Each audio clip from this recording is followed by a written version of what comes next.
Hey friend, do you know how I told you that I have a form on my website to submit questions or episode ideas for me? Well, I'm going to cover one that I received. And the question is, can you share with me strategies and guidelines for posting content in terms of a timetable? So friends, we're going to go ahead and answer that question today.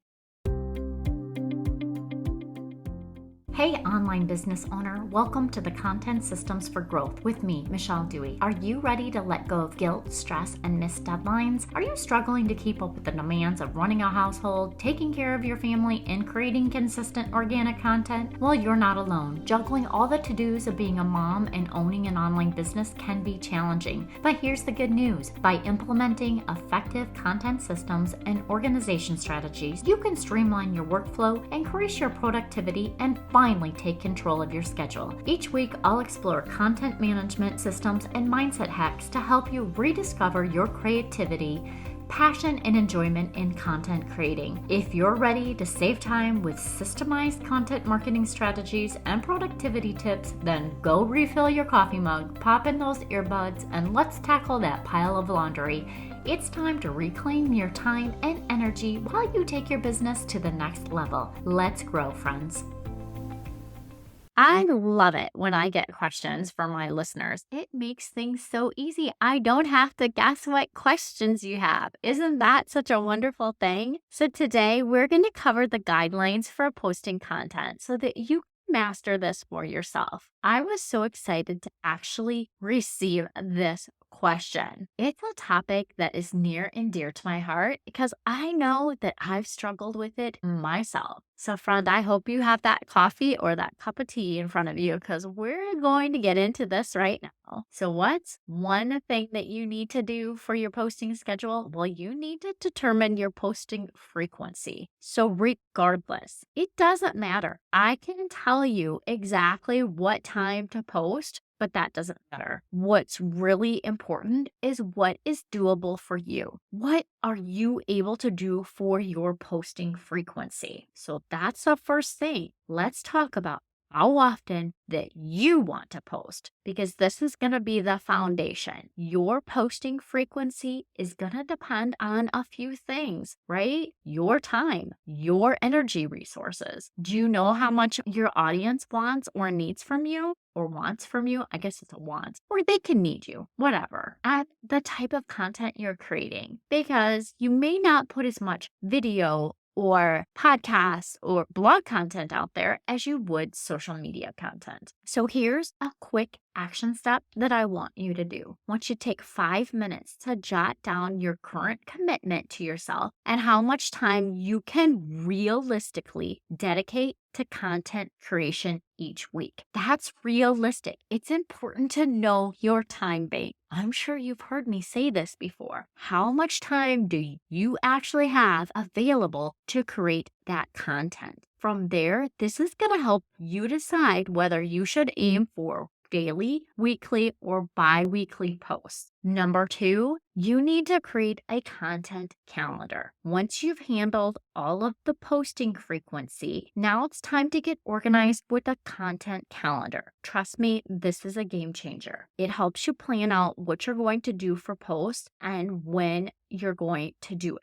Because then you're not running into the whole decision fatigue. It's the end of the day and you're like, oh my goodness, I haven't created a post for my social media. Or maybe it's like Tuesday night and your podcast or your blog is supposed to go live on Wednesday morning and you've done absolutely nothing. You need to be consistent with your content. More than anything, you need to be able to find a content calendar that you're consistently able to plan for. So take your piece of core content and make sure you're sprinkling that out through the month after it goes live so you can be directing people back to that one piece. So you have your content calendar, you know exactly what you need to be posting, and you can plan ahead and get it posted. So your quick action step for this one is to spend 10 minutes and set up a simple content calendar.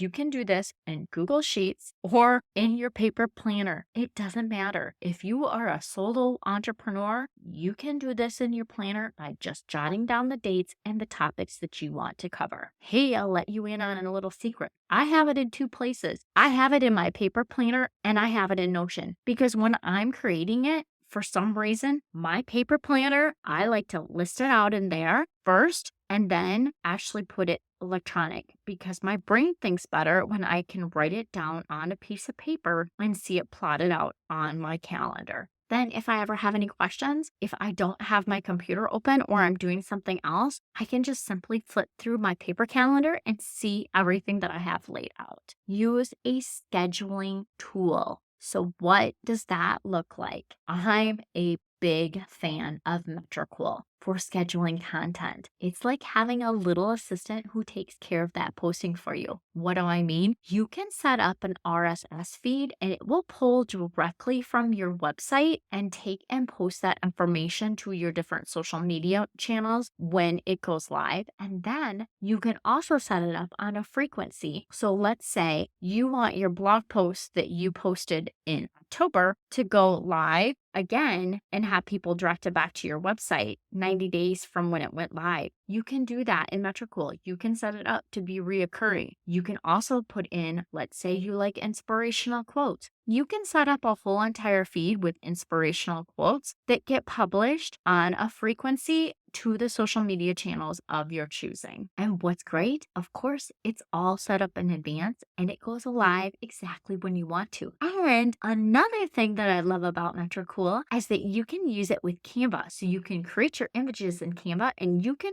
schedule the post directly from Canva into Metricool. So you take your image, you put in the date, you put in the actual copy that you want, and then you schedule it. Here's a tip. Learn from my mistakes. Make sure that you are not just writing your copy directly into Canva if you're going to post through Metricool. Use your content bank for that information. What do I mean? I shouldn't say caption. It's your caption bank. You should have a caption bank for all your social media posts that you already have so that you can just copy and paste from your caption bank and put it to go along with that image that you've created in Canva. So a 10 minutes that you could do is explore Metricool or any other scheduling tool. Schedule a test post to go live for tomorrow. See how it feels. And then you can take it off your plate. You just have to spend an hour each week planning your content, or maybe you just want to spend an hour each month planning your content and posting it. And don't forget all the stuff that you can set, and it's just there to repeat and repeat and repeat.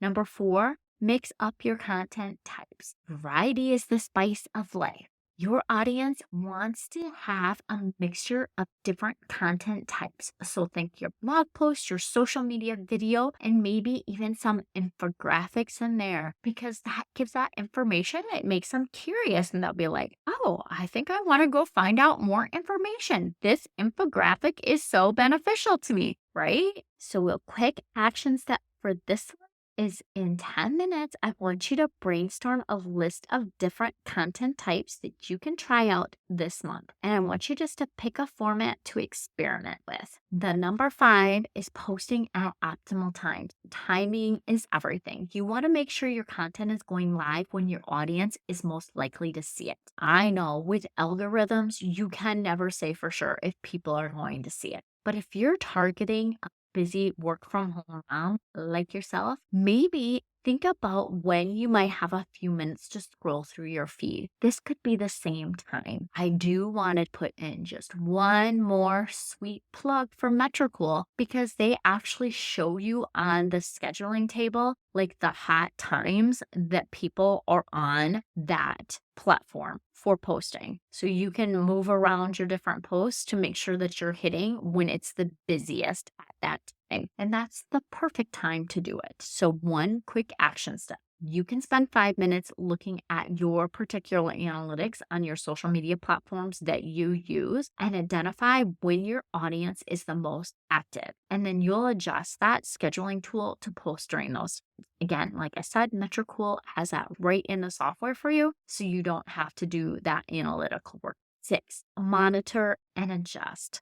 I know. I think you've heard me say this before. You need to be tracking your numbers. You need to monitor your numbers and you need to adjust them so that you are getting the most for your time. Keep an eye on how things are going. Are people engaging with your post? Are certain topics getting more traction? Use that information to tweak your approach. So, your quick action step here is to take 10 minutes at the end of each week to review your metrics and your analytics, and then make notes of what's working and what's not working and adjust your content calendar accordingly. Do you know what is a really easy way that you can do this? Is you can create yourself a CEO report in a Google form and have questions that you ask yourself every single week and you fill in that information. That could be your I need to create my metrics. Oh, I need to do this. Oh, I need to talk about how my week is. That way you just have that history and you can go in there and look at it. I actually have this in my Notion template.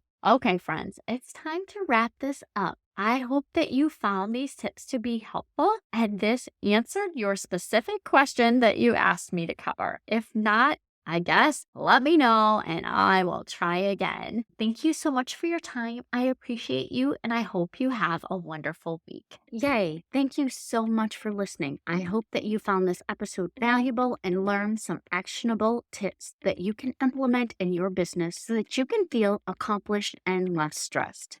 If you enjoyed this show, please take a quick minute to share this with your business bestie, subscribe, and leave a review. It helps me reach more business owners just like you. And if you have any questions or topics you'd like me to cover in future episodes, please reach out to me on my website. I've created a form just for you. Remember, with the right system and mindset, you can achieve the success your heart desires. Thank you for tuning in. I look forward to chatting with you next time. I appreciate you and I hope you have a wonderful week. And don't forget, let's grow, friends.